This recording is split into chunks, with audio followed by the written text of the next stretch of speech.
Hey folks, Dan Frio here. Was your goal to buy a house in 2026 or 2025? I apologize. If it is, hey, you're kind of coming to an end, because let's just fast forward and I'll let you know how long it takes to buy a house, and we're kind of getting at the end of that. And then what we're going to talk in today's video is how to prepare. How do you really get prepared to put in your offer that's going to stand out above the rest? And we're going to show you how you need to get pre-approved instead of pre-qualified in this video. So we're going to go through all kind of dynamics with this, but just wanted to let you know, if you're looking to buy in 2025, the time is ticking, because let's just say it's, we're what, a week or so away from September. So if you you want to start looking now, you're going to put in your application. It may take you a couple days to get approved. Then you get approval. Then you're going to go out looking for a house, probably 2-3 weeks. That'll put you through September. Then you find a house, and that's going to take you at least 30 to 45 days to close. That puts you into November-ish, December, if we don't have any issues. So now's the time if you're looking to get down that to home ownership. I'm going to help you kind of get on that direction today. So here's what we want to talk about in today's market. Each day I come in and I explain to you guys what's going on with mortgage rates and the whys behind it. And we also talk about mortgage programs and things like that because, folks, I'm a mortgage loan officer, and I'll give you my information at the end of this video. But I want you guys to understand the things to how do you truly get prepared to buy a house. Okay, so let's get over to this. First thing we want to talk about is home sales and home prices, because this might be a good entry point to maybe start putting your toe in the water at this point. Because what have we seen over the last couple of years? If you've been watching this video and you've been putting off home buying because you're thinking the market might kind of tank or you start to crash from here, well, your area might have saw some pullback. And if you're in many areas of the country as well, like I'm in, we didn't see a pullback. So now, though, we've seen houses stabilize, and I'm going to show you a couple reports in here. And even today we just got from Diane Olick over at CNBC. You can see there that was August 21st, 2025. I'm going to go through some of the data here to just show you where home prices are going. Okay, so I think they've stabilized, and then we're going to talk about rates.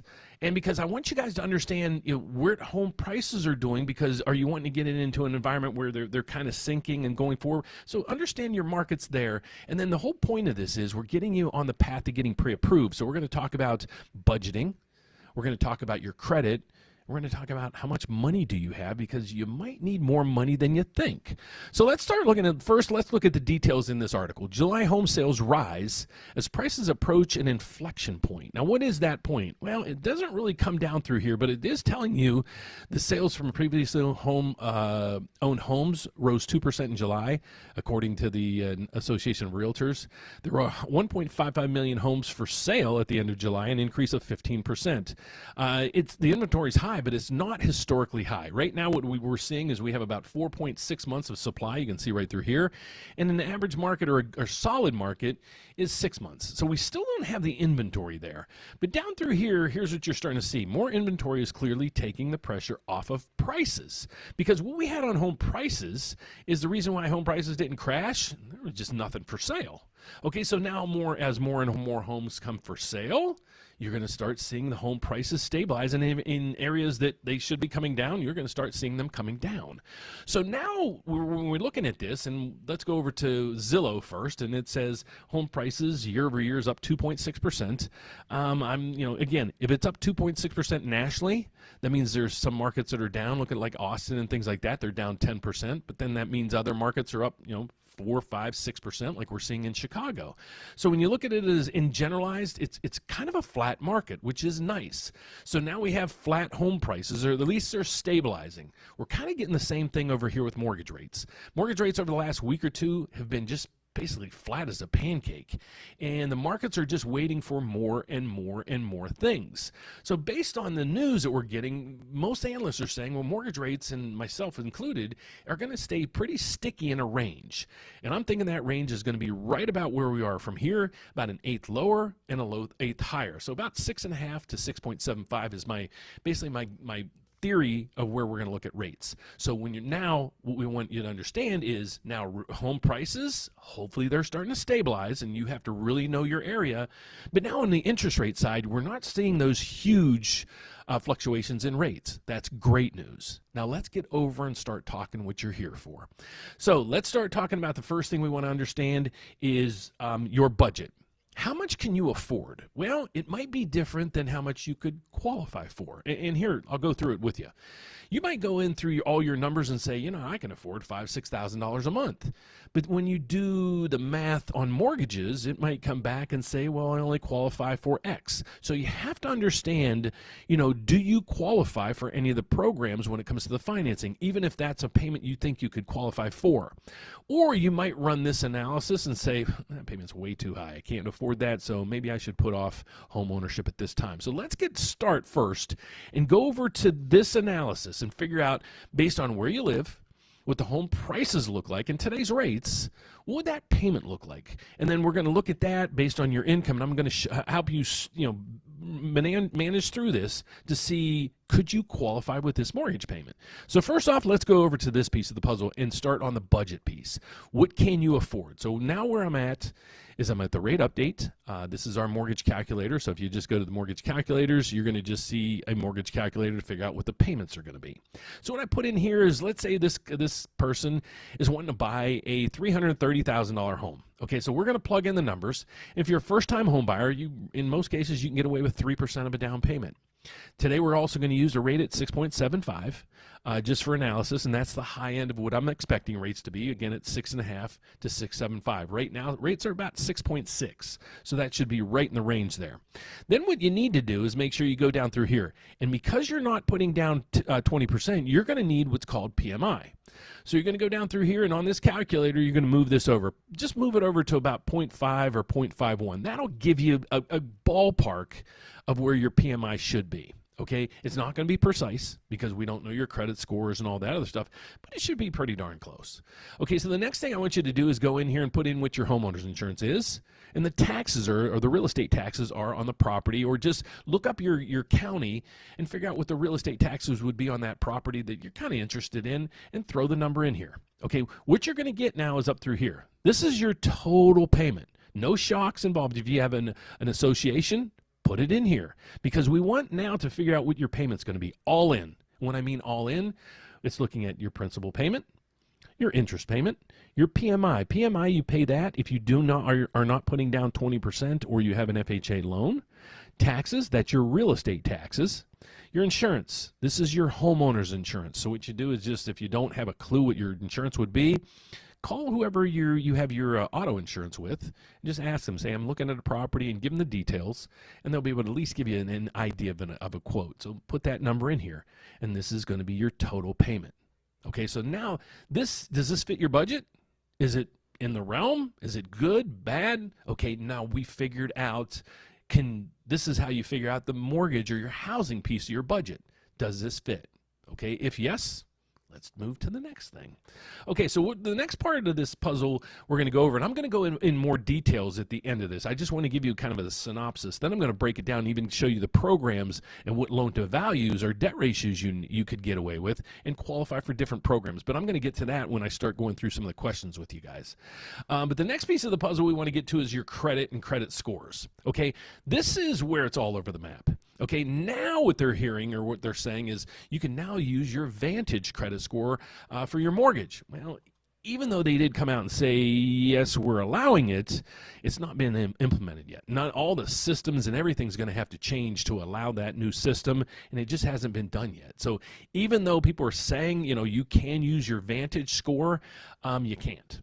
Okay, so here's the credit scores that are actually used. So when you get that free credit report from, Discover or something like that, and it gives you, here's my FICO score, pay attention. Is it the one that's actually used when you're applying for a mortgage?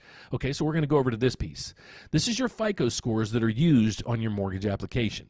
Now, there's 3 different repositories. That's Equifax, right through here, that's the middle, Experian, and TransUnion. Okay, here's what's used in these. It's going to be the FICO score 2 on Experian, the FICO score 4 on Equifax, and the FICO score 5 on TransUnion.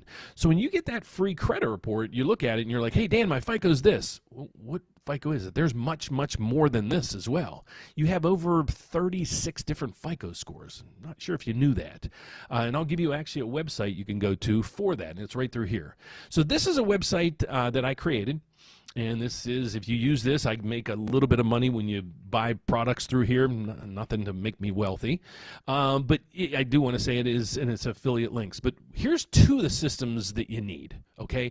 This one is a free system. And this, if it's Credit Karma or Credit Sesame, I change this up all the time because a lot of people might have one and not the other. If you don't have this, please just subscribe to it.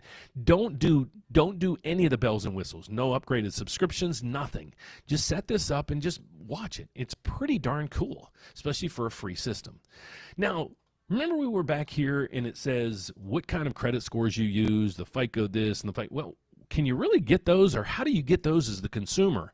Right through here. your true credit scores. I should put it labeled differently, but what is your true credit scores? Well, in the mortgage industry, it's actually your FICO credit score that we just noticed on the last page. So this is going to take you to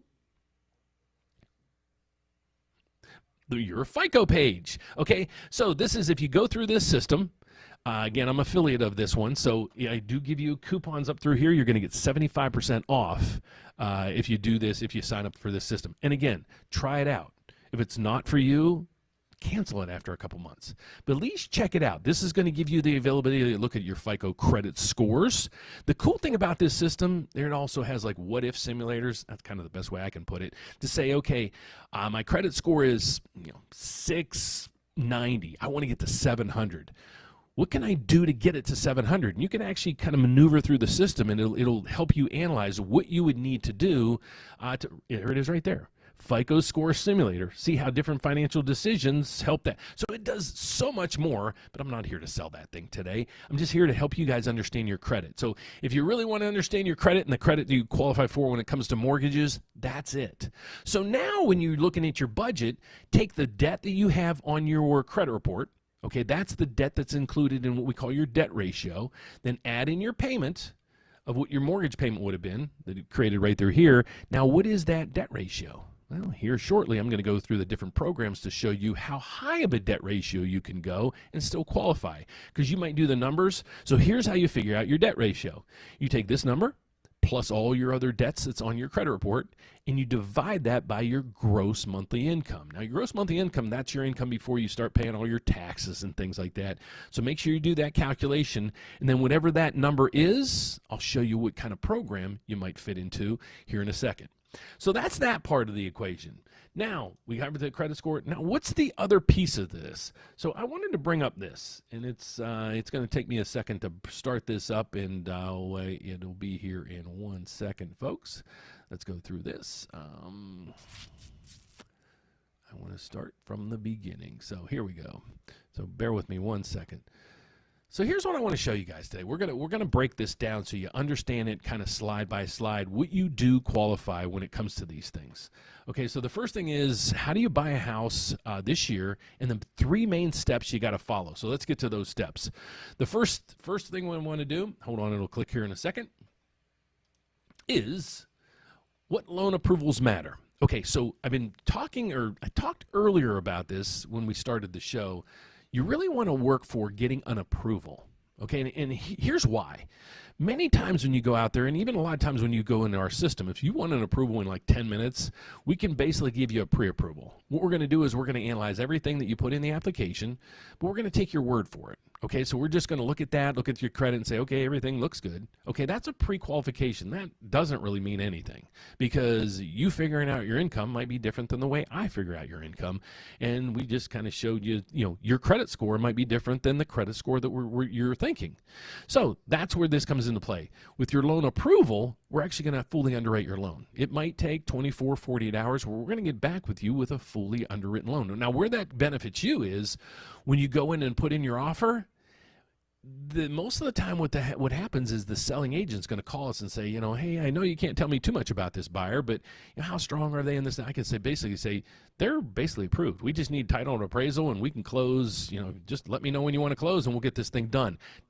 Your application is going to move all the way up to the top. Okay, that's what's going to happen. You'll be considered actually a cash offer at that time. You have no contingencies, and they know you're fully approved and that you can close. Okay, so that's the goal. That's where we want to get you to. Okay, so the next piece is, let's start going over those guidelines, because again, even though you think you budget for the program, you might not qualify for the program that you're looking at. Okay, so the first thing we're going to look at is just basic conventional guidelines. What debt ratio can you qualify? Now, we understand what the debt ratio is. Now let's dive in and see what program you can fit into. Most of the debt ratios under conventional loans are right through here. You can get about 36 to 45% loan debt ratio.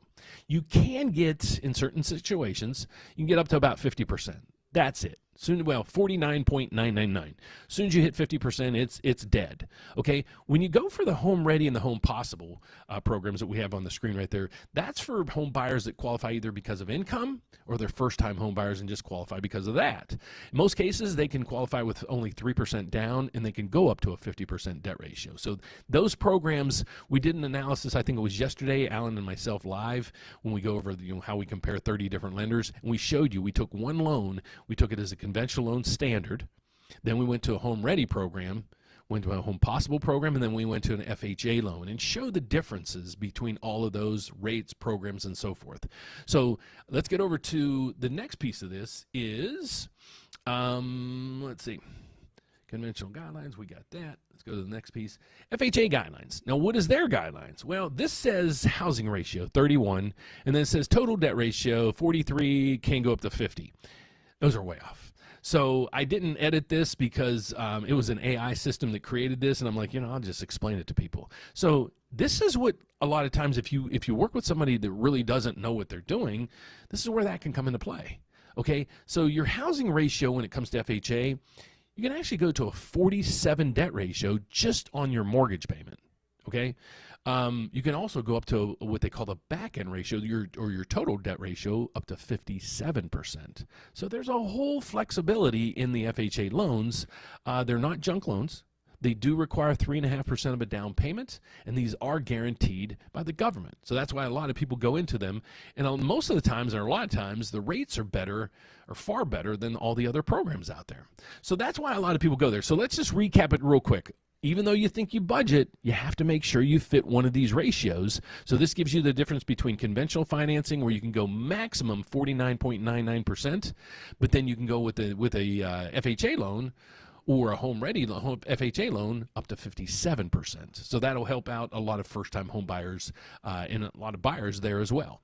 So let's get to the next slide that we're seeing here. Now, your FICO versus that Vantage credit score. So here's where it comes into play, where it's like, okay, now we heard the FICO or the Vantage scores are allowed. Let me give you the truth behind the facts, folks. Right now, what's being used is your FICO credit score. That's used by all mortgage lenders. I don't know any, and we're affiliated with about 33 right now. I don't know any of them that's allowing the Vantage credit score. Once it is implemented, I'll let you guys know. In most cases, like it says on here, in most cases, it's considerably, I heard on average about 12 to 14 points higher than the normal FICO score. So that might help a lot of people there, especially when it comes down to rates, because rates are driven a lot by your credit scores. Okay, so that's that piece of it. Where to get your credit scores? Well, we went to creditscoresandmore.com, and you can also go to, I think it's all the agencies like TransUnion, Equifax, and Experian, and request a free report. I think you can do that up to 3 times a year. So if that's what you're looking for, go there, or go to creditscoresandmore.com. You can sign up for the free credit scores and whatever other credit scores that you want. Last but not least, on this part of it, conventional loans, down payments. So now the down payment piece, and this is where it's going to get a little tricky, folks, because most standard conventional loans, they require 5% down. But if you're a first-time home buyer or own some of the Home Ready or Home Possible products, you can get away with 3% down. Okay, and it also has much better rates when it comes to those Home Ready and Home Possible programs as well. So if you go over to FHA requires 3.5% down if you have a credit score over 580 or equal to 580. If you have less than a 580, you can buy a house. It gets a little more difficult because your credit challenge, you got to realize that, but you're going to need at least 10% of a down payment. If you do, and you have other criteria that really help your scenario, many times you can get approved. Okay, so that's why a lot of people, in some cases, go with FHA if they have a little bit less than stellar credit. And now here's those fees and the down payment. So you saved up enough money, and you're like, Dan, okay, I got the 3%. Let's do this. Well, unfortunately, folks, there's more to the equation. So last year and the year before, I don't know if you heard about the NARS, but there was that big NARS settlement that the realtors came out and said, if you're buying a house, the seller no longer pays your cost when it comes to the realtor. Well, that went through, and now if you're buying a house, you're actually obligated to pay the realtor that you're using. Now, what we're seeing in most contracts, and I want to say almost 100% of them, is most of the time it's being negotiated in the deal that the seller is still paying the fee to the realtor. But you still have more fees. Okay, so let's say, for example, you're going to have title fees. So you need your down payment money. You have to have that for sure. And then these are the other costs that are associated. So you might have a realtor fee, but you're going to also have title and closing fees. Those could range from $1, $2, $3, $4, $5, $6, $7, $8,000. Yeah, that much. Appraisal fee is probably going to be, it should be under $1,000. It's usually about $500, $600, $700. Your realtor fee, like I said, who's going to cover that? And then prepaids and escrows. What happens is when you buy your first house, part of your payment that we went over when we looked at the PITI thing, the total of all those payments, is you have to pay your homeowner's insurance and your real estate taxes as a part of your mortgage payment. So we have to collect a couple months of those, kind of get those in the coffers to make sure we have a cushion for next year when your homeowner's insurance and your taxes come due. So that's why you're also going to have need some money for that. And usually it's about 2 or 3 months of your real estate taxes and also your homeowner's insurance. So that's that part of it. And then the key to all this is be fully approved. Make sure you're completely approved, not pre-qualified. This is basically they're going to your lenders or your seller is going to ask for proof of funds or some other thing. We can do that for you. We can help you with that. Flexible closing timelines. If we already have you basically done, we'll be at the mercy of basically the seller at that point. How quick can you pack and get out? That's going to be a complete turnaround than what they're used to. Strong earnest money deposit, well, that's part of the equation. Lender communication with sellers' agents. We're happy to call the agents. We're happy to even I've had to call the seller a few times to promise them, okay, we're good. They got a little antsy because they had 2 other clients before us fall through, and every day they were a little antsy. So I finally just called them as the lender and said, they're fine. We just need to clear up a few things, and we're good to go. So that's how we work here, folks. And that's basically, those are the keys. Hold on, let me get this out of here. Those are the keys to basically buying your first house. And I know that was kind of a lengthy video. Let's get to some questions out there if you guys have any. I don't know. I hope you're still with me. What I usually do on my format, and I don't know if it's good or bad, is I try to get through my concept and get through everything before I go to questions because my ADD is pretty bad. And when I start answering questions, I kind of lose my trend. So let's get over to if we still have anybody live with us today. But if you're here, I'd love to answer any questions that you have. So what do you got here, Kai? Let's see what you got. So let's see our first question. Afternoon, we are moving ahead with our home we bought and closed in 2 weeks. We were offered a 6% conventional loan considering we put down 20%. We're buying down to 5%. Thoughts? That's great. How much is it going to cost you to buy down the rate? Here's a thing that we offer people, and I don't know if you're on this channel today, you probably understand or know this. But if you have a loan estimate that you want us to review, we get probably 10, 20 of these a day. Upload it right through here. Okay, so here's what I want to ask. First off, here's the data that let's just get. Here's a loan estimate. This is really intriguing a lot of times. I had a young man last week, and he was getting a loan. He got a loan estimate. Now, most of the loan estimates, they're pretty tight. Sometimes we can beat people pretty substantially. This one stood out with us.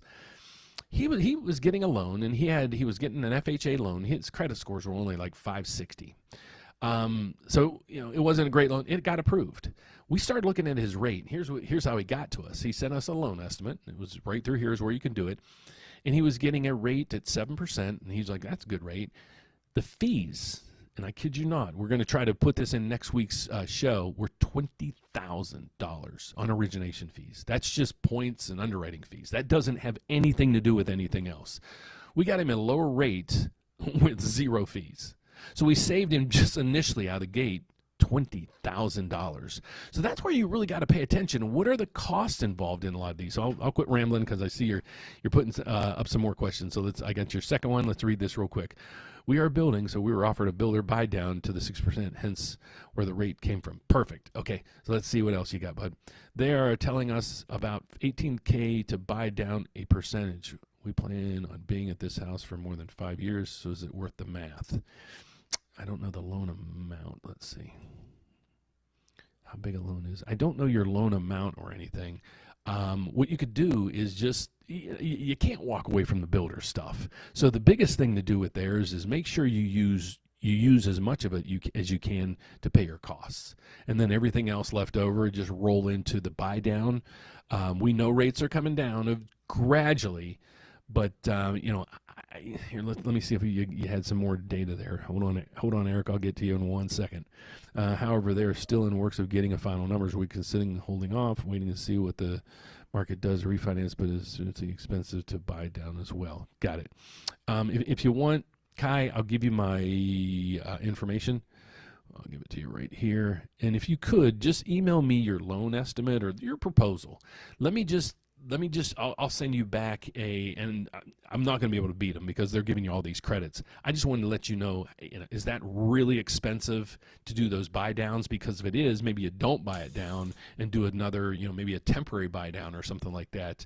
If they're like way overcharging you for that buy down. So let's just keep them honest. And if you could send that over to me, I'd greatly appreciate it. And that's why we do these live, folks. So let's get to the next one. Let's go to Eric. Eric, thanks for joining me, man. Closing on next Friday. Deal went to underwriting on the 19th. How long does it take before you get the approval? It's you in 19th. You should be getting it anytime soon.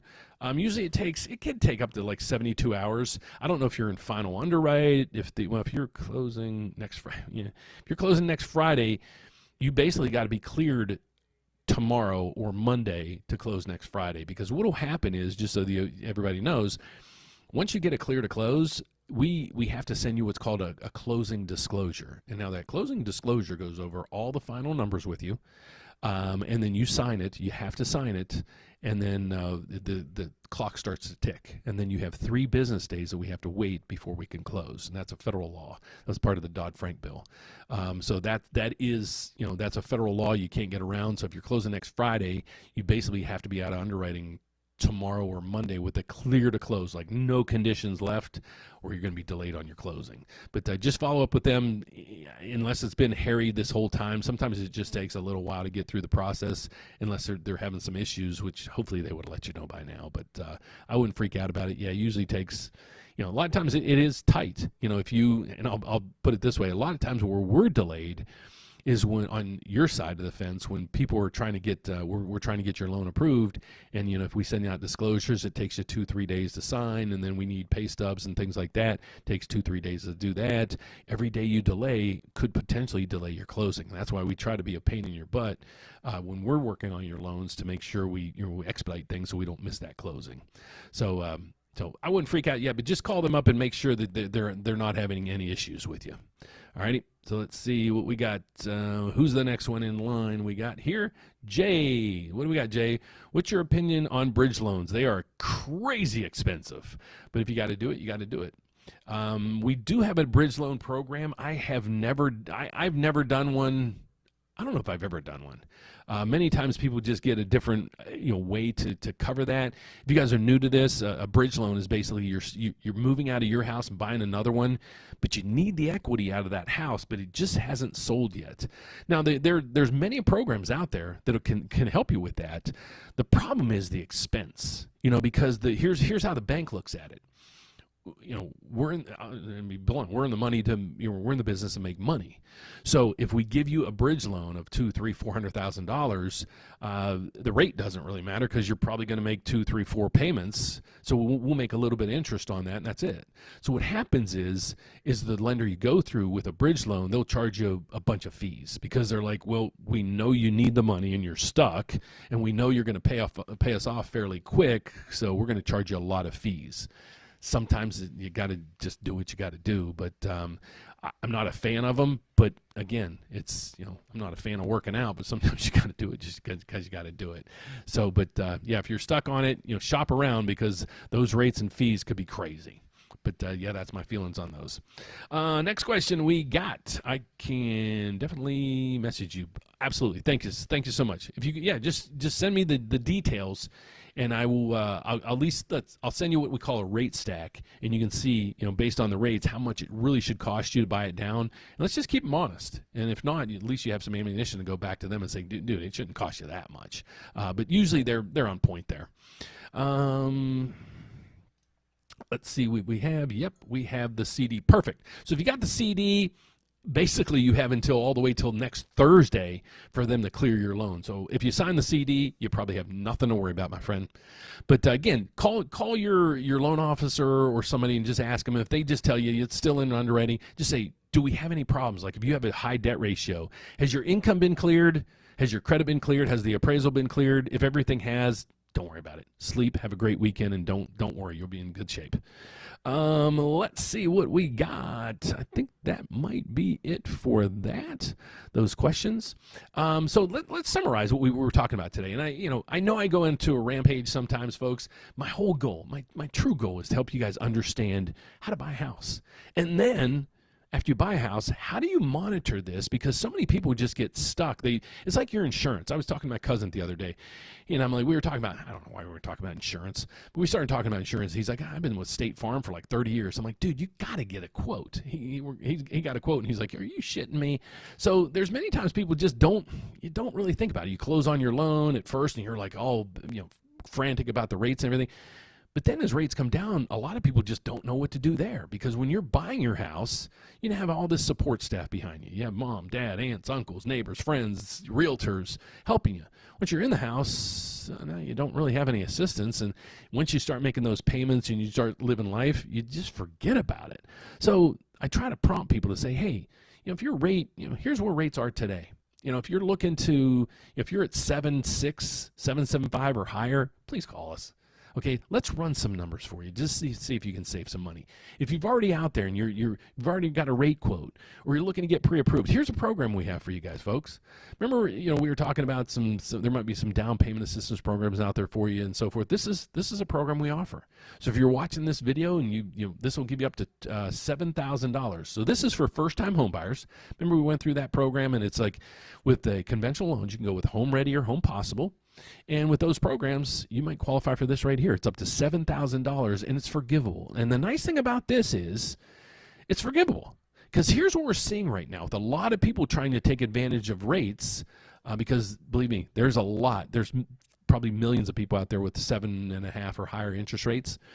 They can save a lot of money on refinancing, but just you start seeing this and you get callous to it. So pay attention to where rates are, because it could save you a lot of money. The average person is probably saving, I did it yesterday, we did an analysis. It was like between $280 and $340, and that's kind of a spread, but that's the average savings, and it was a lot more than I thought. So a lot of people are taking advantage of these programs, but I wanted just to make sure that you understand the pieces of this puzzle. It first comes to, can you afford it? Don't let anybody talk you into buying a house. I mean, it's the biggest investment you're ever going to make in your life, other than sending the kids to college. But please make sure you budget. Work with somebody that can help you manage this. I worked with 2 or 3 people already this morning, and we're working over their numbers, and they're like, they more than qualify. But a couple of them came in, and their payments are $200, $300, $400 more than they want. And I'm like, think about it. There's no stress on my end. My goal is to help you facilitate when you got that dream, to make it come true, and make it come true realistically. And that's what we're here for. So if you can't budget it, don't do anything. Now you got the budget and you're like, okay, Dan, those are good. What's your credit? What's truly your credit? The higher your credit scores, folks, the better that rate's going to be. So check out your credit. Don't just get your Discover card and hope that that's close. No, you want to know your credit and what it truly is. So get your FICO credit scores, okay? And then that down payment money. You might have a dream, but do you have the assets to be able to do this? So not only do you need that down payment money, you're going to have additional costs, and those costs might be probably in the range of $3,000 to $5,000, on top of possibly having to pay your realtor. So I'm not trying to discourage you, folks. I'm just trying to make this realistic. But if you're in a house now, and you might get a kick out of some of those YouTube videos that you see. Have you guys seen those videos like, oh my God, I wish I would have never bought this place or whatever? You watch those videos, most of those people are kind of idiots anyways to even buy those properties. Unseen, paid $100,000 over the price. Some of them, you feel bad for it because they got taken advantage of because they did buy a shitty house. But, a lot of people did it unseen. So it's hard to fault the sellers and everything when you buy a house unseen and you don't really, you overbid. So that's that part of it. Let's see if we got any more questions out here. I think we do. We got a thanks. Did we answer this one yet? We got, can you talk about the best way to get equity when a 4.25% is MUP and current loan. It seems like there's no good solution for people like us with equity. You can't. I get it. I'm in the same boat as you. I owe like 25% of my home's value, and so we do have a system. Let me go to our website. The rate update. We do have home equity loan options for you. One is right here. This one's crazy. This one you do the whole thing on your own. Basically, you click that button right through there. It's all automated. So you go down through here. It'll give you here's the kind of variances it has. It'll go. It's 100% online. So basically, you fill out this. There's no prepayment penalties. You're going to have to check your tax deductions, but you can get the money within 5 business days, and you do everything. You're going to pick the term, the rate, the fees, the everything, and you can do it right through that system. Or if you're looking to just get a secondary loan, you can get a secondary loan or a home equity loan. You can get access to that too. If you just go to the website, we do have. I got to get rid of that. It says fiber up there. Refinance. And I agree with you. There's tons of people right now. That's why we just got a new, I think it was a credit union on board that has 18 different home equity loan products. And so we're trying to learn those so I can get that news out to you, because your scenario, it's like millions of other people. So I get it. But you can check out that. And we do have line of credits available. So if you want to reach out to us, you can give us a call here, shoot me an email right through here. Just even put in your application, and most likely Alan or myself, it'll be Alan or myself reaching out to you just to see what we can help. So that might be a solution for you. Jay, you are welcome, my man. Jay says, thanks you. Let's go to the next one. I'm just flying through these, folks. Closing tomorrow, new house. Congratulations. Thanks to your advice, and we'll be refinancing when the opportunity comes. Well, thank you so much. Hey, folks, I'm not, just so you know, those crash and doomer people, I try to reach out to them. They're like, you know why we don't talk to you? Because you tell everybody they have to buy a house. Folks, I'm not trying to tell anybody to buy a house. And if I'm telling you to buy a house, don't listen to me, because I have nothing to do with you buying a house. My job, like I said, is I want to help you facilitate it and make that dream a reality, if that's your dream. Okay, so let's see what we got. I wanted to keep the house and rent it out. Is it possible to get another FHA loan? Jay, yes, sir. Well, kind of. You can only have one FHA loan out at all times, unless the new house you're buying is 100 miles or more away from your current FHA home, if that makes sense. Okay, another thing you might want to do, you probably have a fantastic rate on that thing. Another thing you might want to do is refinance that, because if you've been in there for a while, you probably got equity. Refinance that into a conventional loan, and then get the new FHA loan on the new home that you're looking at. But I would base that off of what is your current rate and how much you owe on the current home versus what you could get by transferring that FHA loan to the next house. And the variance there is you're probably going to save a lot of money on your payment on the biggest loan, obviously. But that's the approach you might want to take. So if you can reach out to us, let's look at refinancing your current home into a conventional loan to free up your FHA eligibility if the house isn't less than 100 miles away, or come up with some other solutions for you. But that's where we really come into play. If people are just looking at, I got an 800 credit score and I'm putting 50% down and this and that, God bless, we'd love to help you guys. The rates are fantastic. Where we really get our, where you get satisfaction is helping people like this. So Jay, thanks for that out there. What did you get here? Wow. 375. If it's only 80,000, Jay, what would be the new home price? Because 80,000, if you refinance that to a conventional loan at 6.5, your payment's really not going to move that much, because it's an $80,000 loan. Now, if you're buying, your other house you're buying is $200,000, $400,000, I'd do that all day long, because that's going to save you huge money on that bigger loan. So that's what. Let me see if you come back and answer on that.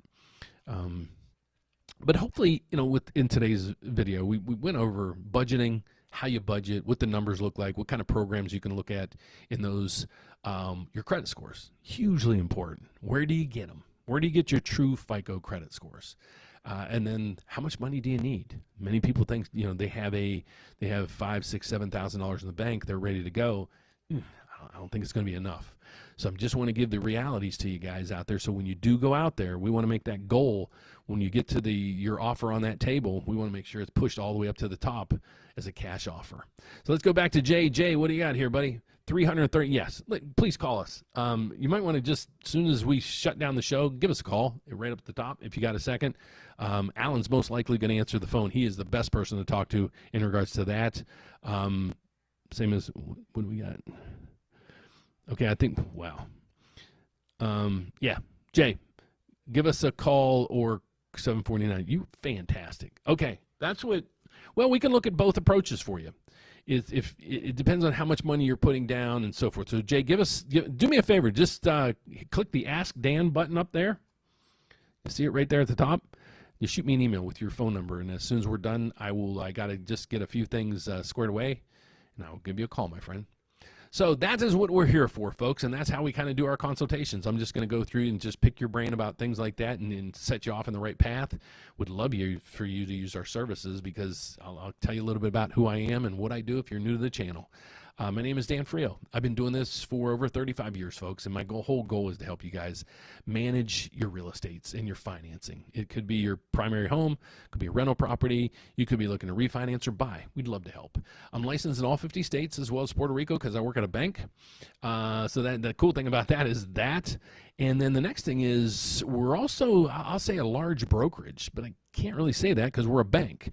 So think of it as a large broker that's a bank. So we have 33 other lenders that we're set up with. And why? Well, so when you guys call in, I can make sure, I'm on the top of the list when we got probably the best rates and the best fees out there. And then you also get to use my staff and my knowledge during this whole transaction. So love to have you as a client. Let's see if we got any other questions, and I will be signing off, folks, but I greatly appreciate you guys being here. Jay, what do you got for me? 7 credit score. Fantastic. Man, you're over 740. That is, what's the number? What's the number? Thanks a million, bro. You betcha. Call me, text me, email me, whatever you want. Just go to the rateupdate.com, and everything's right there on the screen, and also on YouTube. If you look down below, we have our phone numbers and my email address and everything else. I'll pop up my email address right here so we can conclude the show with that. So that's it, folks. Thank you so much. Thank you so much for being here with me this afternoon. Hope you learned a little bit today, and hopefully I stayed on track at this time to kind of walk through the entire process a little more manageable this time, because sometimes I know I can get off on a tangent, but I got a lot of notes on this one, so hopefully I stayed right on track. So thanks for watching. God bless. If you need our services, please reach us at therateupdate.com. You're going to find everything we can do for you there, and it'll give